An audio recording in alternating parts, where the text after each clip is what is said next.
Sepanjang 2026, KPK sudah melakukan belasan operasi tangkap tangan atau OTT. Sebagian besar diantaranya menjaring kepala daerah, mulai dari wali kota hingga bupati. Yang terbaru adalah OTT di Kabupaten Lombok Barat, Nusa Tenggara Barat pada Senin 20 Juli 2026. Dengan adanya OTT yang menjerat Bupati Lombok Barat, total sudah ada 11 kepala daerah yang terjaring operasi senyap KPK sepanjang tahun ini. Berikut daftar kepala daerah yang terjaring operasi senyap KPK sepanjang 2026. Wali Kota Madiun, Maidi, Bupati Pati Sudewo, Bupati Pekalongan, Fadi Arafik, Bupati Rejang Lebong, Muhammad Fikri Tobari, Bupati Cilacap, Syamsul Aulia Rahman, Bupati Tulung Agung, Gatot Sunu Wibowo, Bupati Muara Enim, Edison, Bupati Kuantan Singinggi, Suhardiman Ambi, Bupati Langkat, Syah Afandin, Bupati Sukoharjo, Etik Suryani, dan terakhir Bupati Lombok Barat, Lalu Ahmad Zaini. Maraknya kepala daerah yang terjerat korupsi menjadi sorotan. Terlebih lagi, para kepala daerah tersebut sebelumnya telah mengikuti retret yang salah satu materinya adalah terkait pencegahan dan pemberantasan korupsi. Daftar panjang kasus ini menunjukkan persoalan korupsi di lingkungan pemerintah daerah masih kompleks dan memerlukan penanganan yang lebih serius. Pemirsa, sidang pra-peradilan jilid ketiga Roy Suryo yang digelar Pengadilan Negeri Jakarta Selatan ditunda hingga 29 Juli 2026. Penundaan ini disebabkan oleh ketidakhadiran pihak kejaksaan selaku turut termohon. Pengadilan Negeri Jakarta Selatan menunda sidang pra-peradilan yang dilayangkan oleh Roy Suryo terkait ganti rugi atas pengabulan perkara pra-peradilan penggeledahan, penangkapan, dan penahanan dalam kasus tudingan ijazah palsu Presiden ke-7 RI Joko Widodo. Sidang pra-peradilan jilid 3 Roy Suryo ini ditunda hingga 29 Juli 2026 pekan depan. Penundaan disebabkan oleh ketidakhadiran pihak kejaksaan selaku turut termohon dalam perkara tersebut. Untuk itu, Hakim Tunggal memutuskan untuk menjadwalkan ulang persidangan guna memastikan kehadiran seluruh pihak terkait. Hari pertama, ketika pra-peradilan kami selaku pemohon, itu kamilah yang kemudian akan membacakan permohonan kami apa terhadap termohon dan juga terhadap turut termohon. Jadi kami itu tidak bisa kemudian santai-santai. Hari pertama itu hari kita, baru hari kedua besok itu jawaban dari seharusnya termohon dan juga turut termohon. Kemudian kami juga harus langsung memberikan jawaban hari itu juga, yaitu berupa replik dan juga mereka kemudian duplik. Sebelumnya pada sidang pra-peradilan kali ini, Roy mengajukan gugatan untuk menuntut ganti rugi kepada pihak Polda Metro Jaya dan Kejaksaan sekitar 210 juta rupiah atas upaya paksa yang dilakukan penyidik Polda Metro Jaya. Dari Jakarta, Tim Liputan iNews melaporkan.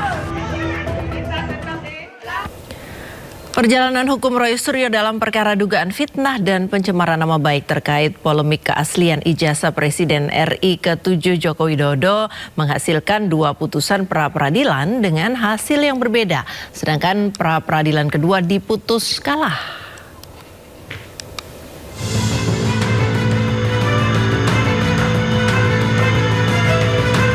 Perjalanan hukum Roy Suryo dalam perkara dugaan fitnah dan pencemaran nama baik terkait polemik keaslian ijazah Presiden RI ke-7 Joko Widodo menghasilkan 2 putusan pra-peradilan dengan hasil yang berbeda. Dalam permohonan pertama pada putusan yang dibacakan 7 Juli 2026, Roy Suryo memperoleh kemenangan. Hakim menyatakan penggeledahan, penangkapan, dan penahanan Roy Suryo tidak sah. Dalam amar putusan lainnya, hakim juga membebankan biaya perkara kepada termohon dengan jumlah nihil.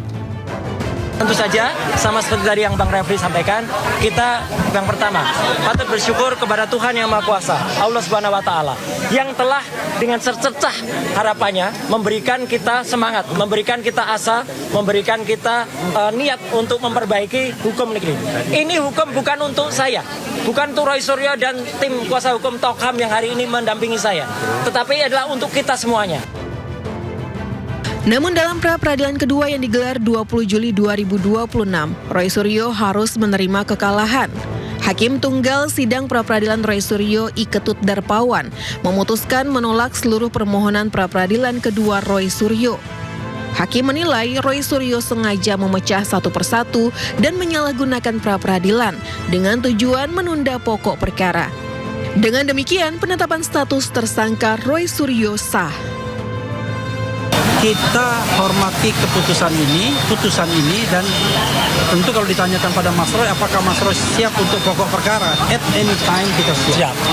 Ya, ini adalah the lawyer's way untuk mencari jalan agar kemudian Mas Roy ringan, ya, kemudian ringan langkahnya ketika harus berhadapan dengan pokok perkara. Selain itu, Roy Suryo juga sudah mendaftarkan gugatan pra-peradilan ketiganya yang meminta ganti rugi dan rehabilitasi ke Polda Metro Jaya atas penangkapan, penahanan, serta penggeledahan yang dinyatakan tidak sah dalam penanganan kasus dugaan fitnah ijazah Jokowi. Dari Jakarta, Tim Liputan iNews melaporkan. Ya, kubu Roy Suryo membantah tudingan yang menyebut pihaknya sengaja mengajukan pra-peradilan berjilid-jilid untuk menunda sidang pokok perkara kasus tudingan ijazah Presiden ke-7 Joko Widodo. Kini Roy Suryo tengah mengajukan pra-peradilan jilid 3 atas ganti rugi imbas penahanan Polda Metro Jaya.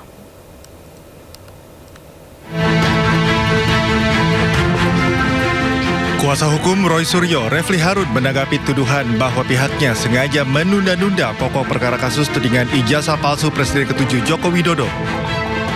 Refli menepis tudingan seusai sidang pra-peradilan ketiga kliennya di Pengadilan Negeri Jakarta Selatan. Ia menjelaskan pra-peradilan merupakan hak yang dimiliki pihaknya. Menurutnya ada kebolehan mengajukan pra-peradilan kembali selama poin permohonan berbeda dan tidak mengulangi poin yang sama.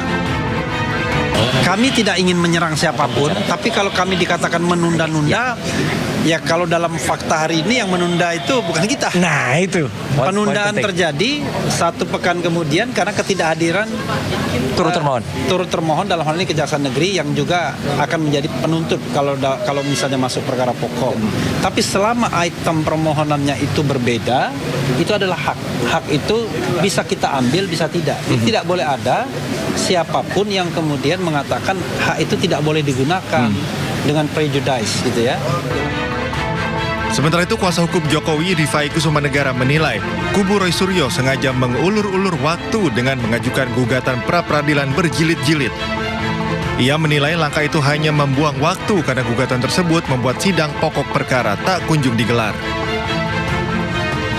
Pertimbangan hakim ini cukup keras ya, kalau buat saya ini cukup keras sampai menyimpulkan bahwa ditujukan untuk mengulur-ngulur pemeriksaan pokok perkara dan merupakan upaya yang tidak menghormati atau menyalahgunakan lembaga pra-peradilan. Buat saya ini pertimbangan yang cukup keras dari Hakim PN Jakarta Selatan yang seharusnya menjadi perhatian bagi para pihak, termasuk dalam mengajukan upaya pra ketiga.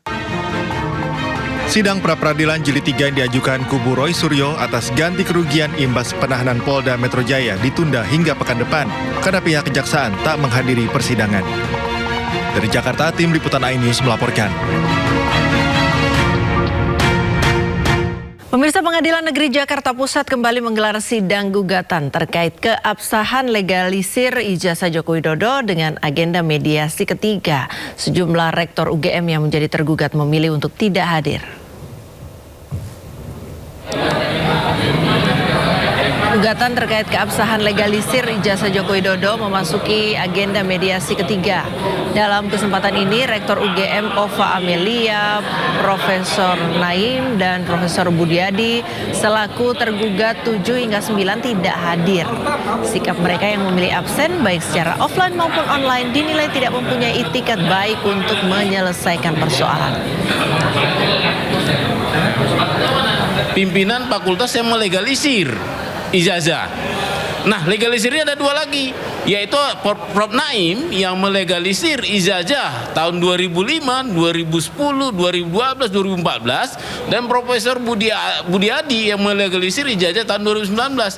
Nah, ini saya bisa lagi. Saya lebih concern dengan Pak Prof. Naim karena beliau 4 tanda tangan dipakai dan beliau juga orang tua yang harus kita hargai, hormati.